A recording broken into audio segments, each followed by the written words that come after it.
안녕하십니까? 인생의 복잡한 문제들을 말씀으로 단칼에 해결해주는 김종근 목사의 쾌도 남마입니다.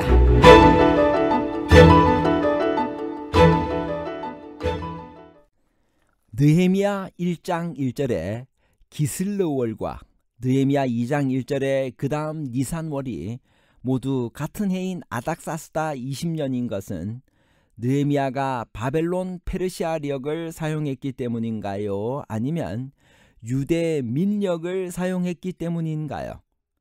바벨론 페르시아역과 유대 민력에 관한 복잡한 문제를 하나님 말씀의 가르침으로 명쾌하게 해결해 드리겠습니다.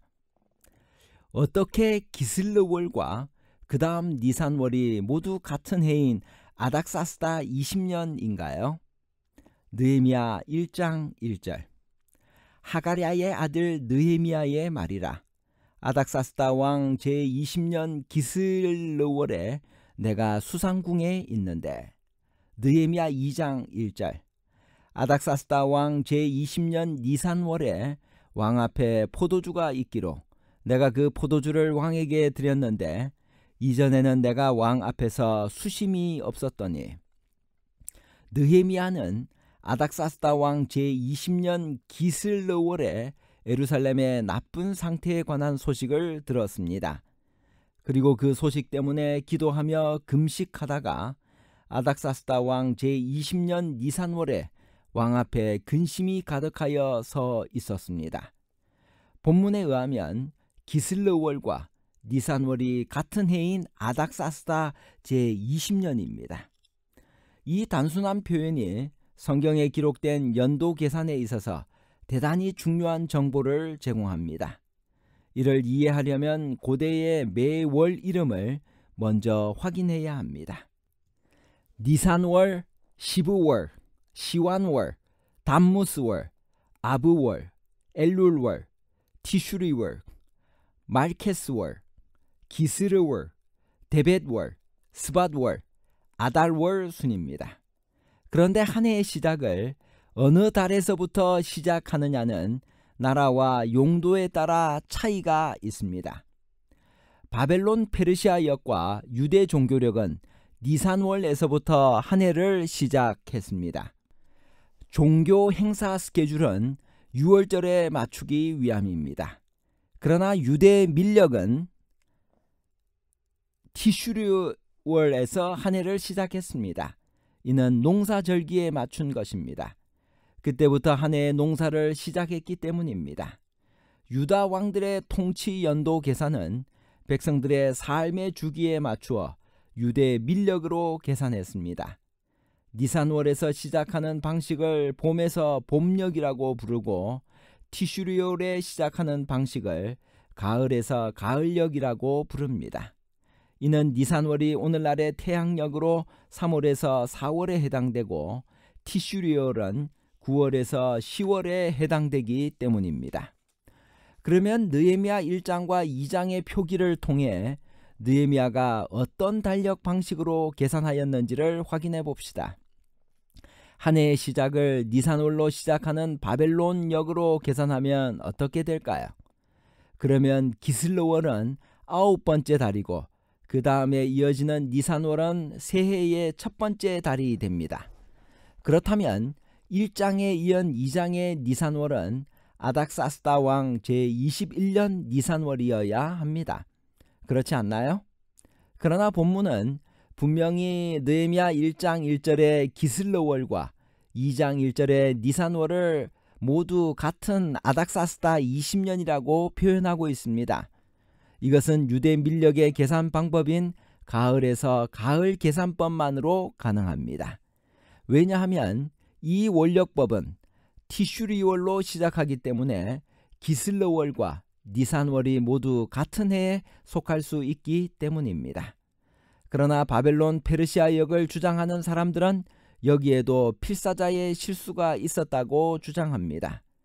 그래서 1장 1절을 19년 기스르월로 고치든지 2장 1절을 21년 니산월로 고쳐야 한다고 주장합니다. 물론 아닥사스다는 페르시아의 왕입니다. 그러나 유대인 느헤미야는 지금 유대인 독자들을 위해 페르시아 왕의 통치도 유대의 밀력으로 기록하고 있는 것입니다. 이런 경우는 다음의 사례들에서도 나타납니다. 열왕기상 6장에 의하면 솔로몬 성전 건축은 그의 통치 제4년 12월 곧 둘째 달에 시작되어 제11년 불월 곧 여덟째 달에 마쳤다라고 기록합니다.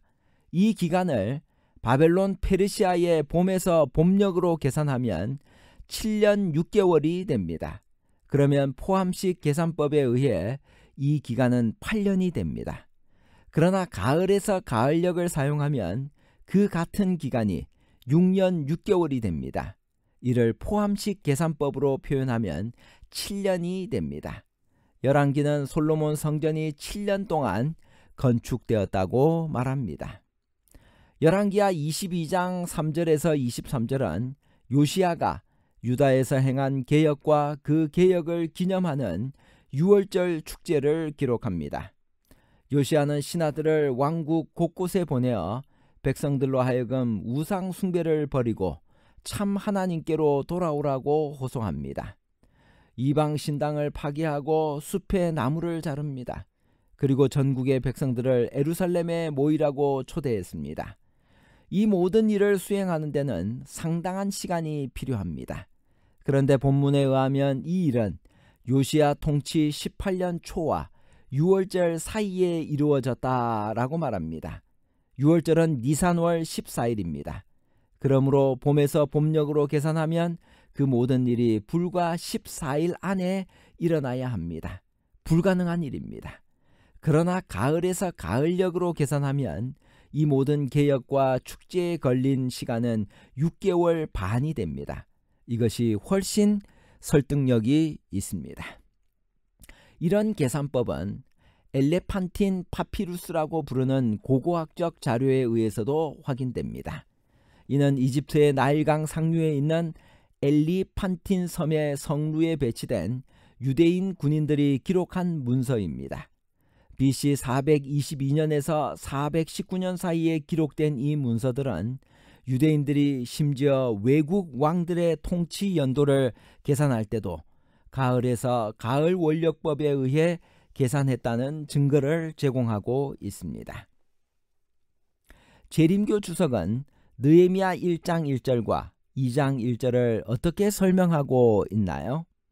느헤미야 1장 1절 하가랴의 아들 느헤미야의 말이라. 아닥사스다 왕 제20년 기슬르월에 내가 수상궁에 있는데. 느헤미야 2장 1절 아닥사스다 왕 제20년 니산월에 왕 앞에 포도주가 있기로. 느헤미야서에 나오는 바사왕이 어느 아닥사스다인가에 대한 의문점은 엘레판틴 파피루스 문서가 발견된 이후로 거의 사라졌다. 이 문서들 중 어떤 것들에 담긴 증거는 사실상 느헤미야가 아닥사스다 1세 밑에서 유대 총독직을 맡았다는 사실을 확증한다. 두 개의 엘레판틴 문서에 따르면 요하나는 BC 410년에 예루살렘에서 대제사장으로 봉사했다. 느헤미야 12장 22절 23절을 보면 요하나는 느헤미야 수하에서 대제사장 직분을 맡고 있었던 엘리야십의 아들이라고 언급되었다. 그러나 요세푸스는 요하난이 엘리야십의 손자라고 주장하는데 그것은 요야다가 엘리야십과 요하난 사이에 있던 대제사장이었다는 느헤미야 12장 22절의 진술과 조화되는 것 같다. 그러나 우리는 성경과 요세푸스의 두 자료에서 느헤미야 당시의 대제사장이었던 엘리야십은 BC 410년에 대제사장 직분을 맡았던 요하난보다 앞선 인물이라는 것을 찾는 데 관심이 있기 때문에 요하난이 엘리야십의 아들이었는지 아니면 손자였는지는 우리의 논의와 관계없다. 그것은 느헤미야가 아닥사스다 1세의 치세 때 임명을 받았어야 한다는 말이 되는데, 왜냐하면 아닥사스다 2세는 엘리야십의 아들 또는 손자와 동시대에 쓰여진 이 문서들 이전에는 통치를 시작하지 않았기 때문이다. 결론입니다. 첫째, 느헤미야 1장 1절에 기슬러월과 느헤미야 2장 1절에 그 다음 니산월이 모두 같은 해인 아닥사스다 20년인 것은 느헤미야가 바벨론 페르시아 역을 사용했기 때문이 아니라 유대 밀력을 사용했기 때문입니다. 둘째, 바벨론 페르시아 역과 유대 종교력은 니산월에서부터 한 해를 시작했습니다. 종교 행사 스케줄은 6월절에 맞추기 위함입니다. 셋째, 유대 밀력은 티슈리월에서 한 해를 시작했습니다. 이는 농사절기에 맞춘 것입니다. 감사합니다.